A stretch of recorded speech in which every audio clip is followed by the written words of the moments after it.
Bookish Babes, and welcome to my book nook. We are monsters.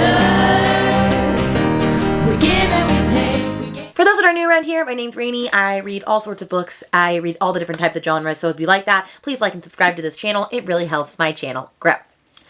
Now, today's video has been a very long process in the making. It is my Choose Your Own Adventure Goodreads Romance Awards style. Now, I am filming this clip before we have even announced or even had voting rounds for this. And I'm going to also have a probably clip probably at the beginning of this or like as it comes out of like what they are to like see if I matched up. But basically I'm going to be pitting books that I think are going to be in the top 20 of the Goodreads Romance Awards list, and I'm going to be reading them and pitting them against each other, and you're going to have to decide which book you think I liked better, and it'll take you to another video and you'll see whether you were right or not. And if you were right, you continue on to my next duel of books. If you get it wrong, you'll be redirected to the other video. And so you might watch a lot of videos, or you might not watch that many. But the thing with this is, I don't know what books are going to be on the top 20. So I'm just guessing blindly. Like, I could totally read a book that I did not have to read, and then I'm wasting my time here, right? You know? You see what I feel? So anyway, you're probably wondering, okay, Rainy, well, how are you deciding which books are going up against each other? There is no science to this. There is no math to this. I'm just choosing blindly based off of vibes and based off of who I think would be good competitors against each other and would actually stand a chance against one another. And then there's books that I know will be in the top 20 that I've already read, like Happy Place by Emily Henry. I've already read that. That's going to win the category, so like I'm set on that. But why don't I tell you which two books I'm going to be competing against in this clip? I'm going to tell you what they're about, and then you're going to see me talk about each book at the 25% mark and the 50% mark, and then you're going to have to make a choice and choose a video from there. And that's how it'll go for the rest of these videos. So let me grab the other book that's going to be competing in this round. Okay, you get editing Rainy here really quick, just to tell you some little important facts before you keep going. The first part of this video is exactly what I just told you, and then it's me reacting to the nominees and then reacting to the final round of the nominees before you even see me talk about the two books that I'm pitting against each other. Also, I should let you know that almost every single book on the top 10 was a sequel or the third book in a series. And I do not skip first books in series. I can't do it. Even if they're companion novels, I literally can't do it. So I did not read just 10 books. I read like 20 books because I had to read the first book, the first two books for the Dreamland Billionaire series, The Fine Print and Terms and Conditions. I had to read the first book, Things We Never Got Over by Lucy Score, which is a chunker, which is like 500 pages. I had to read Icebreaker, which I absolutely hated. You've already seen that. I had to read a lot of freaking books. And so by the time I got to the books that I actually needed to, things went awry, as you will see at the end of this. Okay? Okay, so now that you know that, and that's what's going on, you're going to see my reactions first, then you're going to see the first two books that I talk about, and we're going to go off swinging from there. Okay, friend, it is currently 10:23 on November 13th, and I was on sprints with Leandra when a bunch of people dropped that the Goodreads Choice Awards are up. So I'm going to film my live reactions to the romance category. So let's really quickly go over what I am thinking is going to be in the top 20. And I have my laptop right here so I can remember. Now, I think that if the book that I didn't pick is on there, but another book from that series is on there, that I should get points for that, right? Out of 20, I think I should. Because, for example, like, either Things We Hide from the Light or the new one from Lucy Score could be on there, just like Astrid Parker could be on there, or Iris Kelly, you know? So, I think I get points for if it's within the series. But I have The Love Wager by Lynn Painter, The King of Pride by Anna Huang, Happy Place, Emily Henry, Yours Truly, Abby Jimenez, 7 Year Slip, Ashley Poston, Things We Hide in the Light, Lucy Score, Romantic Comedy, Curtis Steinfeld, or Suttonfeld, Astrid Parker Doesn't Fail, Ashley Herring Blank, The Long Game, Elena Armas, The Right Move, Liz Tomford, Meet Me at the Lake, Carly Fortune, Love Theoretically, Allie Hazelwood, X's and O's, Amy Lee, Icebreaker, Hannah Grace, The True Love Experiment, Christina Lauren, Final Offer, Lauren Asher, Hello Stranger, Catherine Center, Unfortunately Yours, Tessa Bailey, Practice Makes Perfect, Sarah Adams, and Forget Me Not by Julie Soto. So those are my predictions. And so with that, I'm just going to go into this list and we're going to see what this is. Now, I'm not going to show you all the other categories. I'm just going to look at the other categories afterwards because, like, I'm interested in that, but I'm going to make sure that you are able to see my reactions. So I'm going to switch over to my computer so you can see my reactions. Let's go. Okay, friends, we're going to do this a little bit differently because I was going to film on Loom, but I'm currently on reading sprints with my friend, and I don't want to X out of my sprints with my friend. So I'm going to prop my camera up right here so that you can see little old Rainy still looking at the results. And I'll probably still screenshot this just without my camera so that you can see what I'm seeing in real time. Okay? So let me do that real quick. All right, friends, here we go. I'm clicking in to the Goodreads Choice Awards. I'm scared. Okay. No. Oh my God. Oh my gosh. They have a romantasy category this year.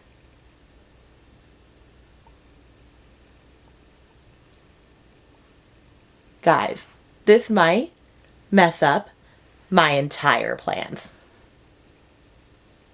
My jaw is on the floor. Okay, we're gonna look at romance first, and then we're gonna look at romantasy, and then we're gonna talk. Okay, so let's go to romance first. Here we go. All right. Okay. Oh, damn. Okay, the first four. Romantic comedy, got 1. The True Love Experiment, got 1. Things We Hide from the Light, I knew it was going to be that one. Pucking Around, I was not expecting that. Is that indie published? I think indie published are getting their day. Okay, so I got 1 wrong. A Long Time Coming, Megan Quinn, I should have seen that. I saw somebody else say it in there, so I got 2 wrong. The Right Move was on there, I was right. The Long Game was on there, and Yours Truly was on there. Okay, good. 2 out of 8, or 2 bad, so 6 out of 8. King of Pride, okay, that's the one that I guessed instead of King of Greed, which is the new one that came out. In the Likely Event by Rebecca Yarros. Did not guess that was going to be on there. Wildfire by Hannah Grace. I guessed Icebreaker, but I'm still going to count that. And Final Offer by Lauren Asher. So I got another 3 right. I'm only getting 1 wrong on each of these. I think that's pretty good, friends. Okay, let's keep going. Oh, I got this whole one right. Meet Me at the Lake, Love Theoretically, Hello Stranger, 7 Year Slip. Boo frickin' ya. I got that whole one right. And then last but not least, Happy Place. You Again. Wow. I'm actually really excited for that. I've been wanting to read that since it came out. Practice Makes Perfect. I knew that. Powerless. Ooh, I'm surprised it wasn't Reckless. I'm in the middle of Powerless. I guess I need to finish that. Damn. Okay, so that means that out of the best romance, I guessed correctly 1, 2, 3, 4, 5, 6, 7, 8, 9, 10, 11, 12, 13, 14, 15. I got 75% of this right. I'm feeling pretty proud of myself. Now, how many of these have I actually read? None yet. Love Theoretically, I'm going to count as read because I'm almost done with it. 7 Year Slip, I've read. Happy Place, I've read. And Powerless, I'm in the middle of. So I've read 5 out of 20. And if I was to vote right now based off of this list, I'm not loving Powerless as much as the other ones, but it would either be Powerless or the 7 Year Slip. Dare we look at romantasy? We dare. Bewitched is on there. I just read Bewitched and I loved that book. Okay. Focus, Rainy. Okay. The Foxglove King by Hannah Witten. I've been wanting to read that. A Game of Gods by Scarlett St. Clair. I don't really want to read that because I think that's like part of her giant series. Throne of the Fallen by Carrie Maniscalco. Okay. That's her new adult debut. Bewitched. I loved that book. It was a 4.5 star. The Hurricane Wars. Ooh, I just got that. A Fire in the Flesh. Okay, I can't read that because that's like the 5th book in a series.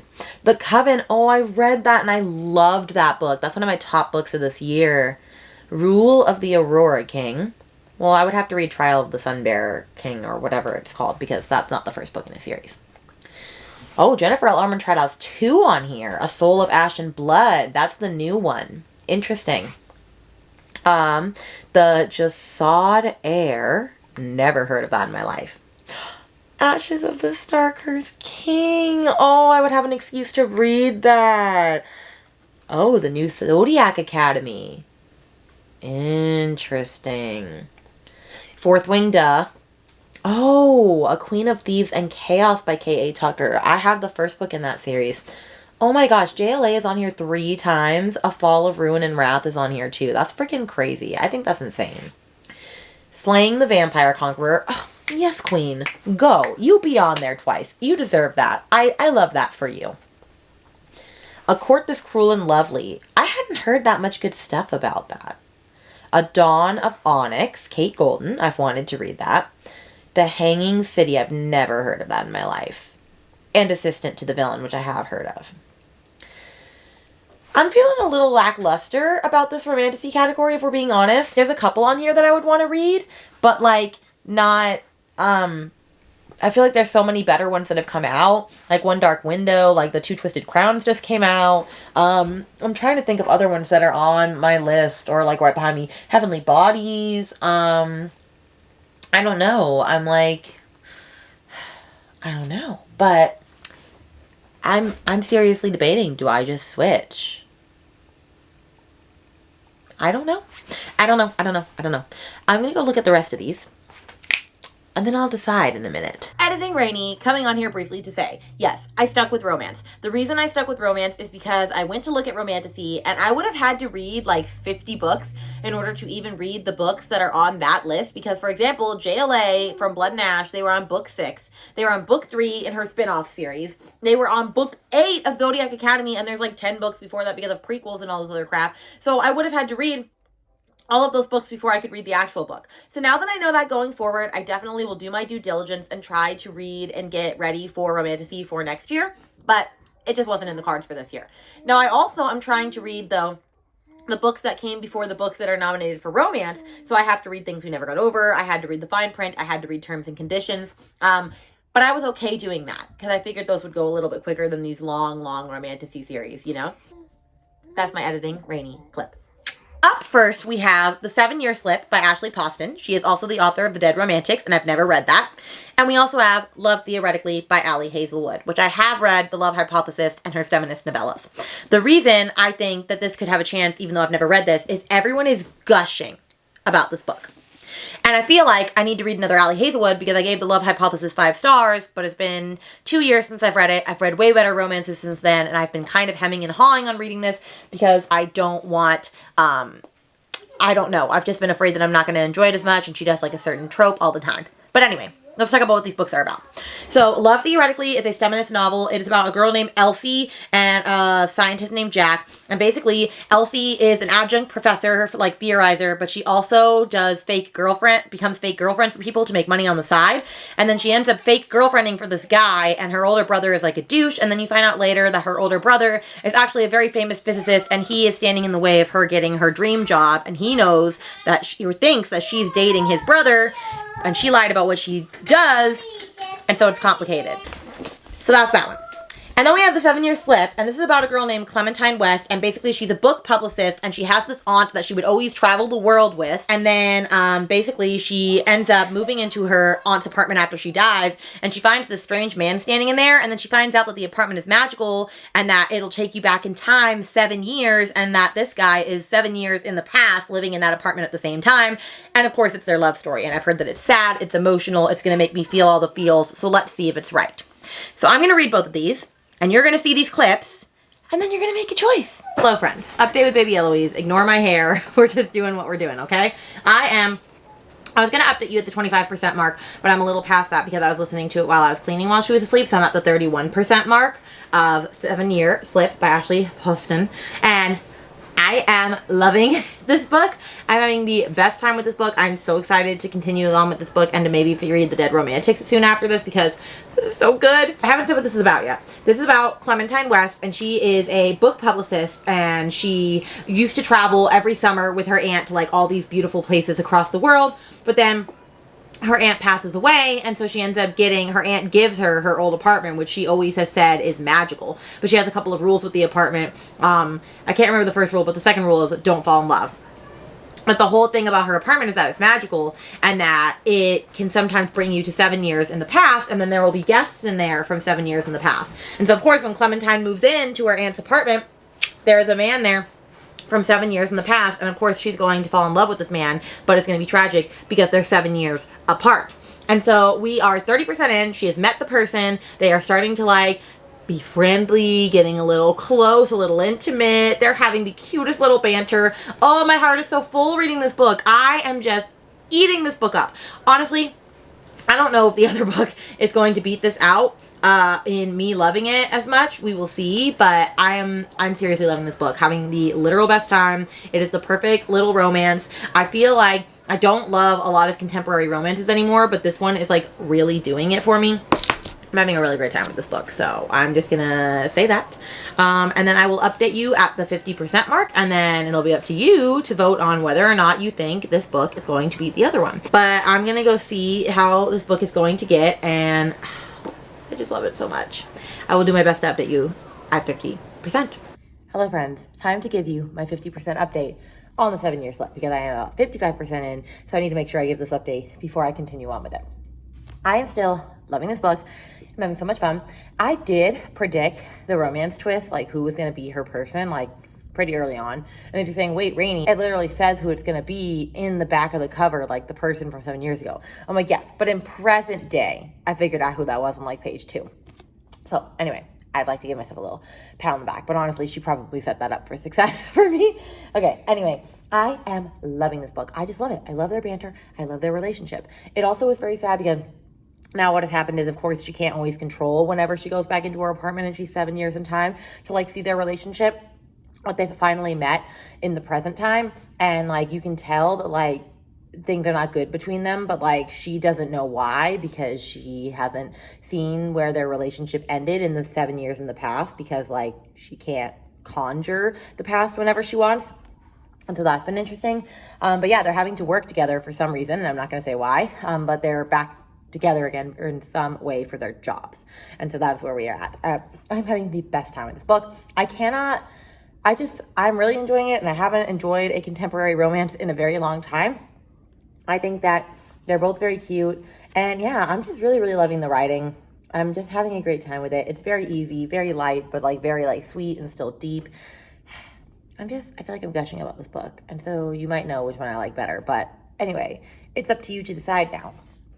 So at the end of the video, you're going to click on whether you think I enjoyed the 7-year slip more or love theoretically more, and then we're going to go from there, and you're going to see another 2 books that I'm going to read to continue on in my Goodreads romance journey.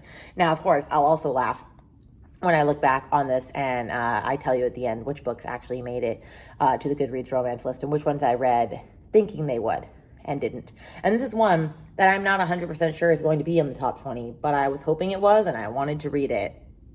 So that's why I did. All right.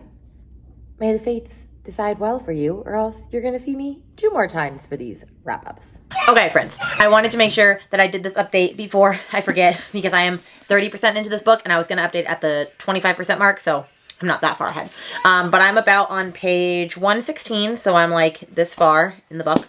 And my thoughts are, I am liking this more than I thought I would. And I have a complicated relationship with Ali Hazelwood, because I read The Love Hypothesis, gave it 5 stars, thought it was an amazing book, but I read it as one of my first romance books in my book reading journey again. And now I think I've read way better romances, and if I was to read that again, probably wouldn't be a 5-star, it'd probably be like a 3-star. So I haven't read Love on the Brain because I didn't want to read it, and I was avoiding this, even though I keep buying all her books. And I read her STEMinist novellas, and those were fine. However, she goes for the same trope every freaking time of really tiny woman, huge guy. And after the first 2 or 3 books, it gets really old. And so, of course, on like page 58 or something, she says to me, like, his giant paws wrapped around me. And I'm like, really? How is it that it's always the tiniest woman with the biggest friggin' man? Like, is that a kink that Ali Hazelwood gets off on? I don't even know. Is her husband like that? I don't know. We were trying to research it on the Sprint, and to no avail, because apparently Ali Hazelwood is a pen name. I don't know. Anyway, what I'm coming on to say is, I am enjoying it. However, it has way too much STEM in this book. They're talking about theorist stuff and physicist stuff, and like I'm honestly kind of getting bored at all of that talk. Like I only care about the other conversations between like Elsie and Jack, which are the main 2 characters in this, which I don't even think I really said what this book is about, which this book is just fine. But I like Elsie and I like Jack. However, I'm really bored with the physicist and theorist stuff, so we'll just have to see how that keeps on developing. But I plan on updating you at the 50% mark, and then you will have to make a choice. Did I like this more, or did I like the 7-year slip more? So we'll see where that takes us. All right. On to reading. Editing Rainy in her pajamas again to tell you that she forgot to give you an update at 50% and she has already finished the book. But I went back to where 50% was so that I could update you on what I was thinking, because you're about to have to make a decision at the end of this video. 50%, actually I was stuck at like 46% for a while because I had this book went away on Libby and then I had other books come in and I was waiting for this to come back to me.